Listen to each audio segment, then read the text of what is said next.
Selo yathā ekaghano, vātena na samīrati, Evaṃ nindāpasaṃsāsu, na samiñjanti paṇḍitā. Yathāpi rahado gambhīro, vippasanno anāvilo, Evaṃ dhammāni sutvāna, vippasīdanti paṇḍitā. Just as a solid rock is not shaken by the storm, even so the wise are not affected by praise or blame. On hearing the teachings, the wise become perfectly purified, like a lake deep, clear, and still. Hey everyone, thank you for joining us for our weekly thought of Dhamma. This week we'll be going through verses 81 and 82 of the Dhammapada in the paṇḍitā Vago. With no further ado, let's get into them.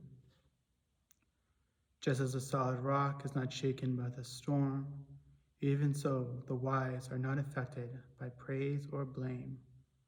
On hearing the teachings, the wise become perfectly purified, like a lake, deep, still, and clear.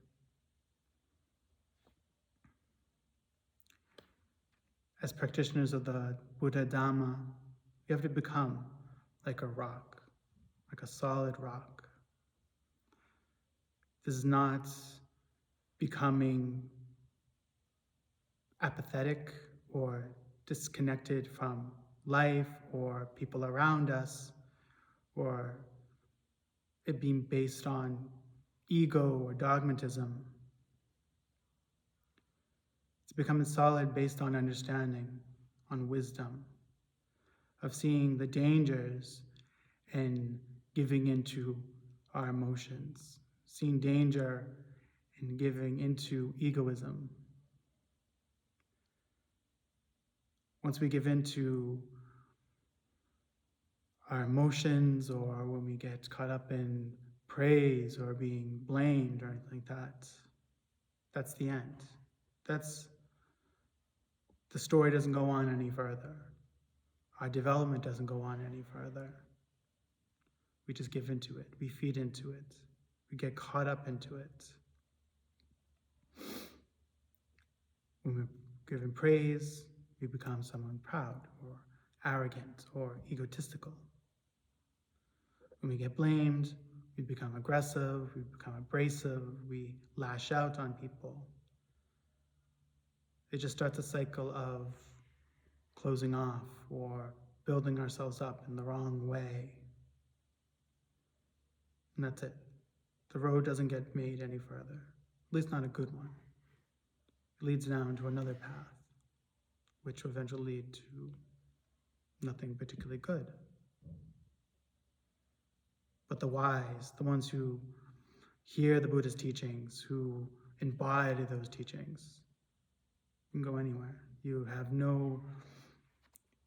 nothing standing in your way. You have nothing holding you back. You just grow and grow and grow and develop. Become like the deep lake. You're clear and you're still. When someone says something nice to you, acknowledges you, you take it, you accept it, you say thank you.